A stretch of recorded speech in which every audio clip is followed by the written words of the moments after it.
Hello, ninth class student. Today we are going to start the chapter number first. Chapter number first है आपकी दो बैलों की कथा।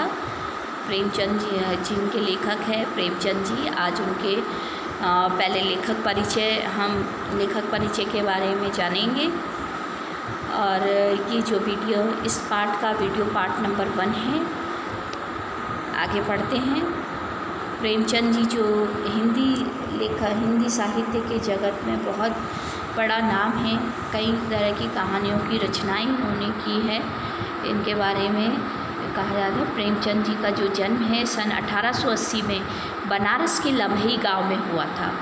उनका जो मूल नाम है धनपत राय था। प्रेमचंद जी का जो बचपन था बहुत ही बड़े अभावों में बीता। उनको बचपन से ही पढ़ने का भी शौक़ था। तो किसी न किसी तरह उनकी जो शिक्षा हुई बीए तक ही हो पाई थी। अपनी बीए तक की पढ़ाई करने के बाद में उन्हें सरकारी शिक्षा विभाग में इंस्पेक्टर पद पर नौकरी मिल गई। लेकिन कुछ समय बाद में असहयोग आंदोलन में सक्रिय भाग लेने के लिए उन्होंने इस पद से भी इस नौकरी से त्यागपत्र दे दिया। और इसके बाद में जब असहयोग आंदोलन के दौरान फिर इनके बाद में इस तत्पश्चात ये अपने लेखन कार्य में पूरी तरह समर्पित हो गए। इनकी जो कहानियाँ हैं लगभग इन्होंने 12 उपन्यास और 300 कहानियाँ लिखी है। और कहानियों का जो संग्रह है वो मानसरोवर कहलाता है, जो कि 8 भागों में संकलित है। इनके उपन्यासों में गोदान सर्वश्रेष्ठ उपन्यास माना जाता है। इस प्रकार से इनकी जो मृत्यु हुई है सन 1936 में इनकी मृत्यु हो जाती है। ये दो बैलों की कथा के माध्यम से मुंशी प्रेमचंद जी ने कृषक समाज और पशुओं के भावात्मक संबंध का वर्णन किया है। ये बैल जो होते हैं कृषक समाज के बहुत ही सहयोगी होते हैं, एक मूलभूत आधार होते हैं। इसी के बारे में भावात्मक एक संदेश संबंध ये जो होता है बैलों के साथ में एक कृषक समाज का बहुत ही घनिष्ठ संबंध रहता है। इस कहानी में यह भी बताया गया है कि हर कोई पशु जो है स्वतंत्रता चाहता है मनुष्यों की भांति, और लेकिन उनको ये स्वतंत्रता आसानी से नहीं मिलती है। इसके लिए उन्हें क्या करनी पड़ती है, संघर्ष करना पड़ता है। तो इस प्रकार से हम देखेंगे कि इनकी जो प्रमुख जो रचनाएं हैं, हर रचनाओं में इनका जो मूल विषय रहता है पशु पक्षी किसानों व मजदूर वर्ग के बारे में, और समाज में स्त्रियों की दुर्दशा के बारे में, दलित वर्गों के पिछड़ेपन व उनके शोषण के बारे में, स्वाधीनता आंदोलन के बारे में, ये मूल विषय इनकी रचनाओं के रहे हैं।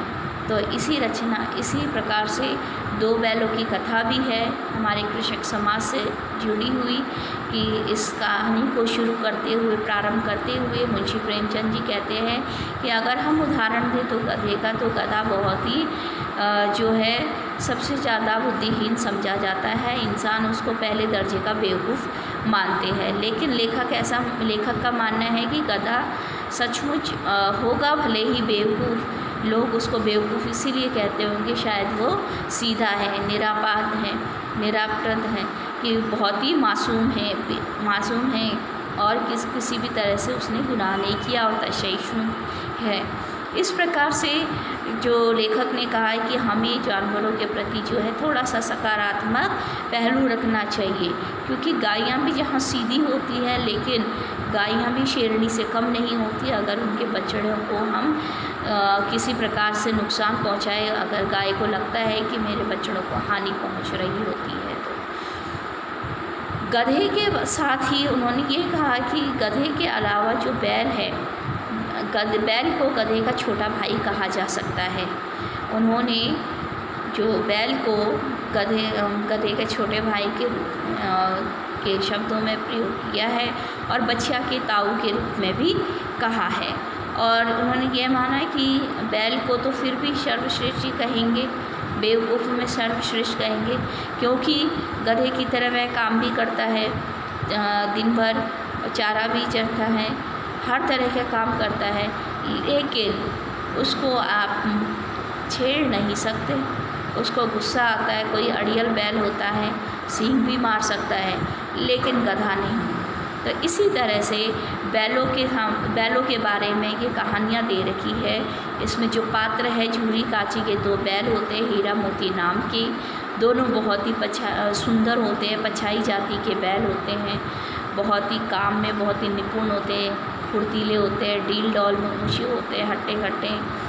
दोनों में झूरी के पास में बहुत ही भाईचारा हो गया था। दोनों आपस में खेला सामने सामने बैठा करते और अपनी मूल भाषा में बात किया करते थे। झूरी के साथ में वे बहुत ही खुश थे। झूरी भी बहुत ही प्रेम भाव से उन बैलों को रखता था, लेकिन उन दोनों बैलों में भी दोनों एक साथ खाते पीते थे। तो एक साथ हल जोता जाता था। तो हल जोतते समय जब हल या गाड़ी जोत दिए जाते थे तो गर्दन हिला हिला कर चलते थे। एक का भार दूसरा लेने की कोशिश करता था। थक हार करके जब वो खेत से आते तब चारे में जब नान में मुंह डालते थे तो एक मुंह हटा लेता था तो दूसरा भी हटा लेता था, क्योंकि दोनों आपस में खाना पसंद करते थे। तो इस प्रकार एक संयोग की बात है, एक घटना घटी कि झूरी ने एक बार गोई यहाँ कहा जाता है इन दोनों बैलों की जोड़ी को अपने ससुराल भेज दिया। और बैलों को क्या मालूम था कि मालिक ने उन्हें बेच दिया है। उनका जो साला है गया, वो बहुत ही वहाँ से उनको ले कर के आया और उसको ले कर के आने में बहुत ही पसीने आ गए। गया जो है दोनों बैलों को लेकर के दोनों को लेकर के आया अपने घर, और उसको बहुत ही मुश्किल हुई। बैल भी नहीं आना चाहते थे।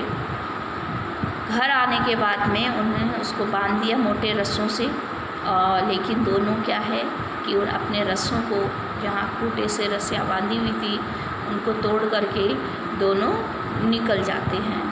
और दोनों वहाँ से निकल जाते हैं, भागते हैं। इसके बाद में सुबह देखते हैं कि झूरी के घर के आंगन के सामने दोनों झूरी के सामने खड़े हो गए। लग रहा था ऐसा कि उनकी आंखों में विद्रोह है, स्नेह भी झलक रहा है।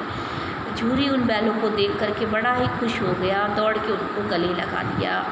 ये सब नज़ारा गांव के लोग देख रहे थे। तालियां बजा करके उनका स्वागत भी किया, और लोगों ने ये घटना पहले कभी नहीं देखी थी। लोगों ने उनका अभिनंदन किया और कोई घर से रोटियां लाया, गुड़ लाया, चोकर भूसी लेकर के आया उनके लिए। लेकिन झूरी की जो पत्नी है, झूरी की जो पत्नी है, अपने भाई गया के घर से उन बैलों के लौट आने पर बहुत ही वह नाराज़ थी। उसने उनको नमक हराम भी कहा। तो झूरी इस बात पे गुस्सा भी हुआ। लेकिन दूसरे दिन जो है झूरी का साला फिर आ गया। इस बार वह गाड़ी में जोता उन्होंने उस दोनों बैलों को, लेकिन मोती ने गाड़ी को गिराना भी चाहा। मोती बड़ा ही जो है उग्र स्वभाव का था, हीरा बड़ा ही शांत स्वभाव का था, सहनशील था।